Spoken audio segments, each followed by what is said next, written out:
Alors, qu'est-ce qu'on a comme news ce mois-ci? J'ai encore lancé un nouveau projet sur ma chaîne, après le point sûr, après Top et Flop, je relance Cinémag. Il me faut plein de news, et ça va le faire. Eh bien, bonjour à tous et bienvenue sur Cinémag. Oui, sur Cinémo, ou plutôt sur Cinémag. C'est une émission où on va parler de news, on peut parler aussi de films, de bandes annonces. Donc voilà, c'est un peu une émission... pas fourre-tout, mais voilà, c'est un petit magazine, c'est le Cinémag, le magazine ciné, et on est parti pour cette première émission. On commence donc tout de suite par des news ciné. Donc la première news, elle nous vient tout droit des éditions un peu Dupuis, tout ça quoi, avec donc Gaston Lagaffe qui va être adapté au cinéma par Pef. Pef c'est qui? C'est le réalisateur des Profs 1 et 2, voilà. Donc mon avis dessus, bon, les Profs 1 et 2 j'avais pas trop aimé, hein, voilà. Le fait qu'il adapte une BD franco-belge que j'aime beaucoup, qui a été faite par Franquin, bah ça me gêne un peu parce que peut-être qu'il va gâcher la BD d'origine. Mais bon, on n'a pas encore vu, on peut pas être si sceptique. Et il y aura donc aussi, ce qui peut être important de dire, c'est Théo Fernandez qui a joué aussi dans les profs, qui a joué dans les Tuches, pardon. Eh bien, sera Gaston. On aura aussi donc Arnaud Ducré qui jouera Long Tarin, voilà. Et on aura aussi Pef qui jouera Prunel. Prunel, c'est un peu le rédacteur en chef de Spirou, parce que ça se passe dans l'ancienne Spirou, en fait, Gaston Lagaffe, pour ceux qui ne connaissent pas. Et Gaston, bah voilà, il fait des gaffes, tout ça. Et Prunel, il a toujours un trier dessus. Et voilà, c'est un peu ça, entre guillemets, Gaston Lagaffe. Et aussi, ce qu'il faut savoir, c'est que Gaston Lagaffe, c'est pas des BD comme Lucky Luke de 40 pages. À la filée, c'est plus des gags qui s'ensuivent dans les albums. Donc je pense que c'est assez compliqué de faire un film d'1h30 avec une vraie histoire, un vrai scénario, quand vous avez pas forcément un fil conducteur. Donc je suis vraiment curieux de ce qu'ils vont faire avec. Et espérons que ce soit un bon film. Mais bon, on tiendra ça au courant dans les prochains cinémags.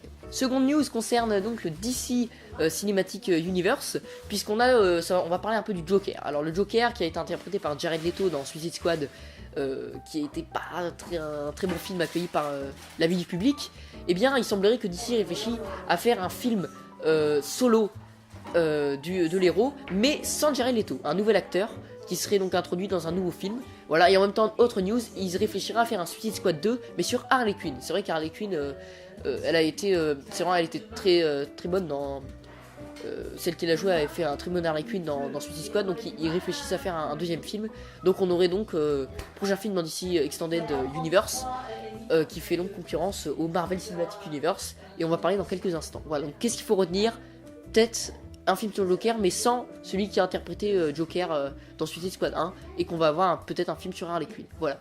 Donc on passe maintenant du côté du concurrent, du côté de Marvel donc, avec deux affiches qui ont été dévoilées, celle de Thor Ragnarok et celle de Black Panther. Alors mon avis sur les deux affiches, je trouve que ces deux affiches sont très réussies. Celle de Thor Ragnarok est vraiment avec beaucoup de couleurs, tout ça. C'est une ambiance que je trouve assez rétro, voilà. Et vraiment, je suis très confiant sur ce film. Je suis très hypé par Thor Ragnarok qui va sortir en novembre ou en octobre. Je sais plus, en novembre ou en octobre. Je mettrai peut-être un truc. Je pense que c'est en octobre. Thor Ragnarok, donc très belle affiche, très colorée, vraiment dans l'univers, un peu comme l'ABA. Et aussi donc Black Panther, toute autre affiche, vraiment dans un tout autre univers. Voilà, on avait déjà introduit dans Civil War. Je suis vraiment curieux. Tu vois, Thor Ragnarok, bon voilà, c'est le troisième film, donc on va... Là, c'est introduire un personnage côté Black Panther. Donc je suis très curieux de savoir ce que ça va être ça, et peut-être que je ferai une critique dessus dans Cinémag. Et on va finir par le Petit Spirou. Alors pour ceux qui ne savent pas, il y a un film qui va sortir en fin septembre sur l'adaptation donc d'une BD franco-belge de Tom et Jerry.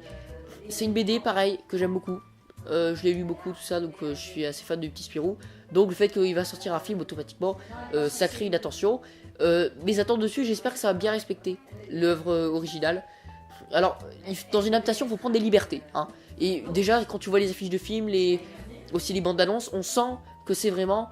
qu'il y a vraiment eu un parti pris qui a été pris par rapport à l'œuvre originale. J'aime plutôt bien le poster, il est plutôt cool.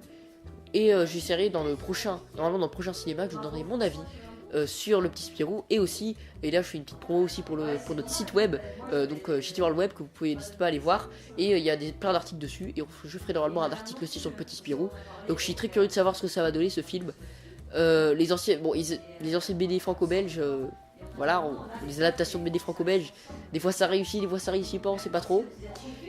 Et il y a beaucoup qui vont à venir, hein. Il y a aussi l'adaptation de Spirou et Fantasio qui va arriver prochainement aussi. Donc beaucoup de BD franco-belges qui vont être adaptés au cinéma.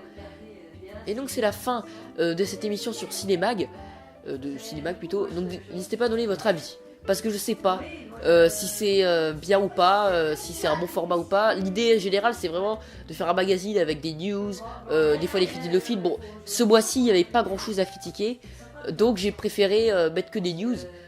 Ça remplace en même temps un peu Movie News, mais en mieux, en amélioré. Donc allez donner votre avis dans les commentaires, dites-moi s'il y a des trucs à améliorer, dites-moi s'il y a des trucs à faire. C'est important, c'est une sorte de test un peu. Et ce sera normalement chaque mois, il y aura un cinémag. Voilà, c'est la fin de cette vidéo, n'hésitez pas à vous abonner, à lâcher un petit like si ça vous a plu, mettez un petit commentaire et moi je vous dis à la prochaine.